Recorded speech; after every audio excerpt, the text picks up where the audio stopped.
Economist Lumkile Mondi. Lumkile, thanks so much for your time today. They've rejected previous offers. We are now where we are, where they're wanting to meet with the Ministers of Public Enterprises, Finance and the board and so on. What do you make of the current state of the negotiations at Eskom? So this negotiation must be viewed in context. Eskom has walked this tough walk before.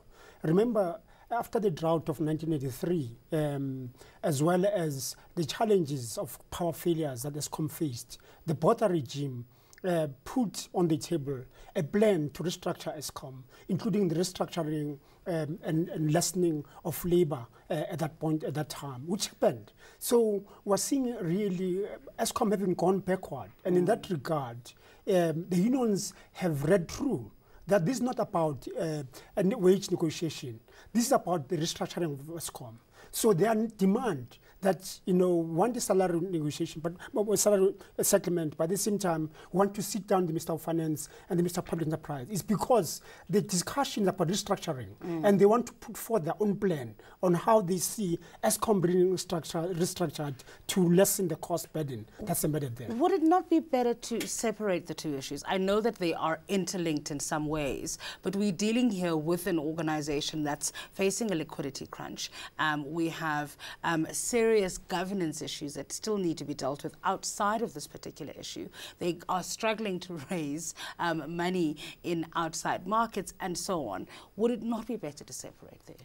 The unions have got information, as well as many South Africans out there, that the minister, before Minister Pravin Gordhan, the president, as well as the board and the chairperson and senior management at Eskom were part of the scheme to try and undermine governance and siphon money out of the company, and the workers were left hanging. So it's clawback time. So workers are saying, you know what, why should be the ones that are suffering when we've seen and raised issues and no one took us seriously? So this is the fight about restructuring. So in that regard, I think the Minister of Finance, Public Enterprises have got no choice but really to sit down. However, at the end of the day, is who will bear the cost? Because at the moment, it's industry, it's household. We cannot afford an unrestructured Eskom. So it has to be restructured at some point. And talking about who's going to bear the cost, could it lead to, let's say they do get everything that they've asked for. What we've tended to see happen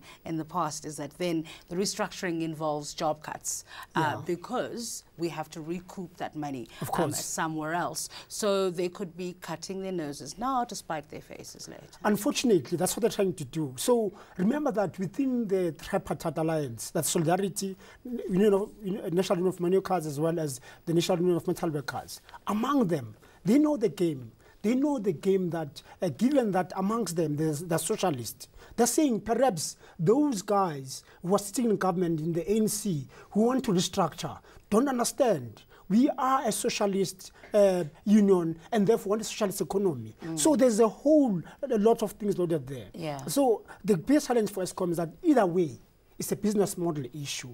We are in a situation whereby technology has gone too far, that individuals and small grids are emerging, where the four of us in the same area who could combine our assets, our resources, and have our own grid. So really, this discussion around Eskom, if it doesn't get restructured soon, very soon the business model is outdated, and businesses and households will exit into their own thing. And let's not forget that there are real people behind this who are suffering, who had to face tax hikes, we're facing fuel hikes and so on. The food prices. And food prices and all of that. Very quickly, let's talk about the mining sector. We've just seen the report from the Minerals Council talking about a gold sector in decline. That's not news.